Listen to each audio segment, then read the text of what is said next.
قد ننظر إليكم بعيون فضولية لأنكم مختلفون عنا، ولكن لا نسبب لكم أي إزعاج أم أي مشكلة. هاي السلام عليكم، كيف حالكم؟ أنا ليلى، أنا من فيتنام وأتحدث اللغة العربية الفصحى.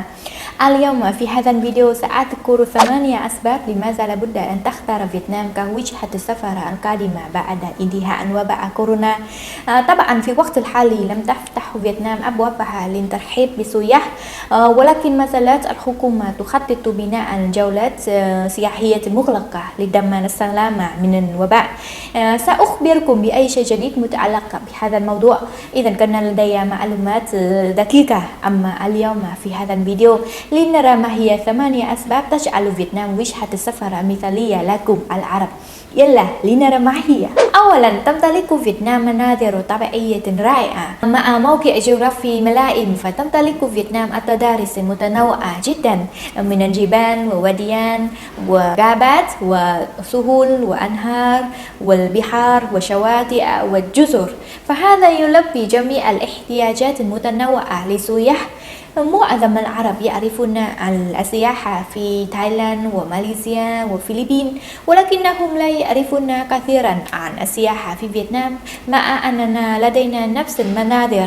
ممكن أقول أن المناظر في فيتنام أكثر جمالا وأقل ازدحاما. لدينا خليج هالام، أحد عجائب الدنيا السبعة الطبيعية، وكهف سندونغ أكبر كهف طبيعي في العالم، والوديان التي ظهرت في فيلم كونسكل آيلاند، والجسر الذهبي أحد أجمل وأشهر الأماكن التي جذبت السياح الأجانب في السنوات الأخيرة.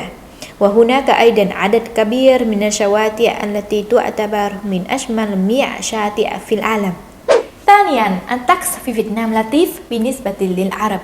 في فيتنام هناك 4 مواسم بوضوح، فلكل موسم جمال خاص. مثلا الربيع يبدأ من شهر فبراير إلى شهر أبريل، فيعتبر هذا موسم مهرجانات وتتفتح الزهور في كل مكان. وبعد ذلك يأتي الصيف من شهر مايو إلى شهر أغسطس، فطبعا هذا موسم أشعة الشمس وشواطئ والفواكه متنوعة. وبعد ذلك يأتي الخريف من شهر أغسطس إلى شهر أكتوبر، فيعتبر هذا موسم الهدوء، وتتساقط الأوراق الصفراء في شوارع جميلة جدا.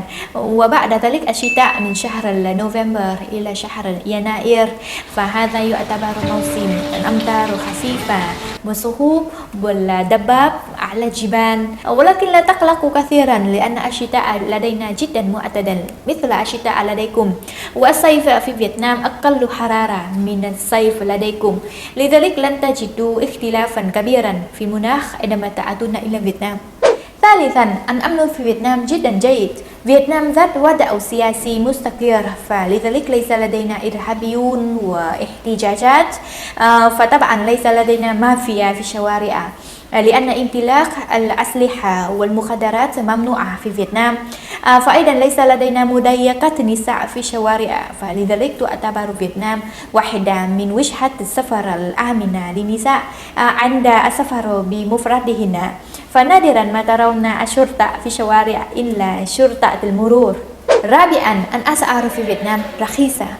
كنت أزور دول الخليج ووجدت أن الأسعار لدينا أرخص مما لديكم بكثير حسب الإحصائيات لموقع جيب أدفايزر، طبعا أشهر موقع لمعلومات السفر، فتم تصنيف فيتنام من بين أرخص البلدان للسياح.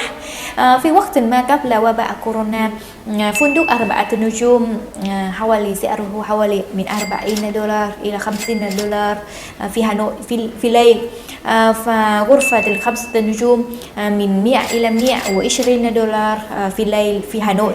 فبالنسبة للوجبة في مطعم حلال مثل ما في صورة دفعت حوالي أقل من $30.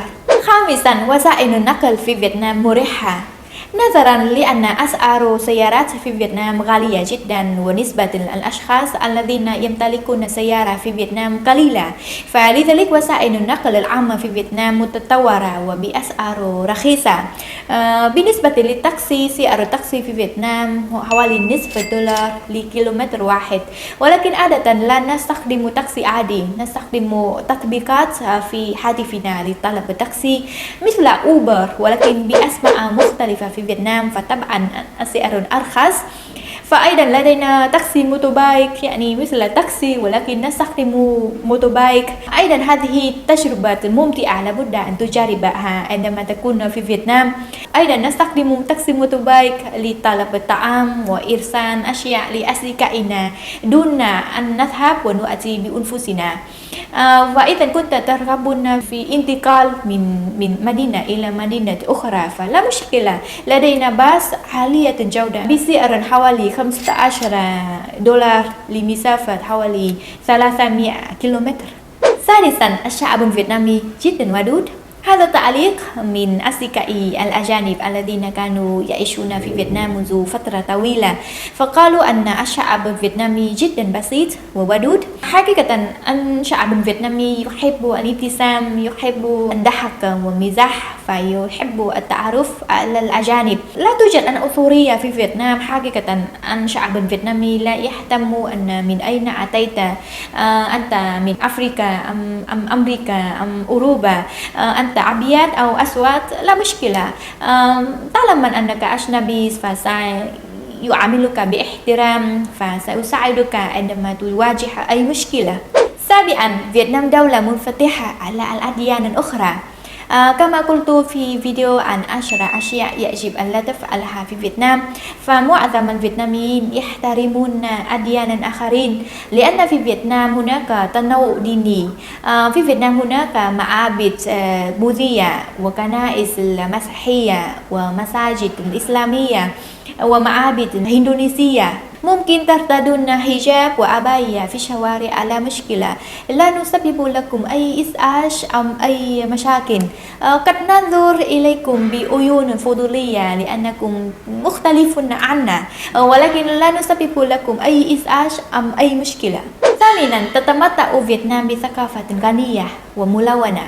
فيتنام دولة صغيرة جدا، ولكن في فيتنام هناك 54 مجموعة عرقية، فطبعا لكل مجموعة عرقية لغات خاصة وعادات وتقاليد خاصة وثقافة خاصة، وهذه تجعل ثقافة الفيتنامية غنية وملونة ومثيرة جدا.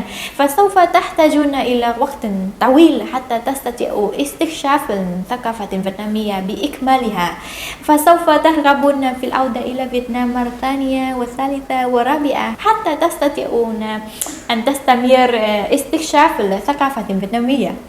هل هذه أسباب كافية حتى تستطيع أن تختار فيتنام كوجهة السفر الأولى بعد إعادة فتح المطارات؟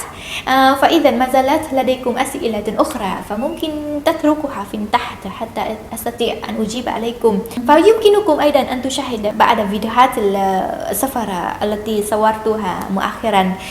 طبعا في العام الماضي لم يكن لدي فرص كثيرة للسياحة لأن بسبب وباء كورونا والتباعد الاجتماعي في فيتنام، ولكن إن شاء الله في وقت لاحق، في وقت قادم سأسافر أكثر، فسأصور أكثر فيديوهات عن السياحة في فيتنام حتى أستطيع أن أقدم لكم الأماكن السياحية الجذابة في فيتنام.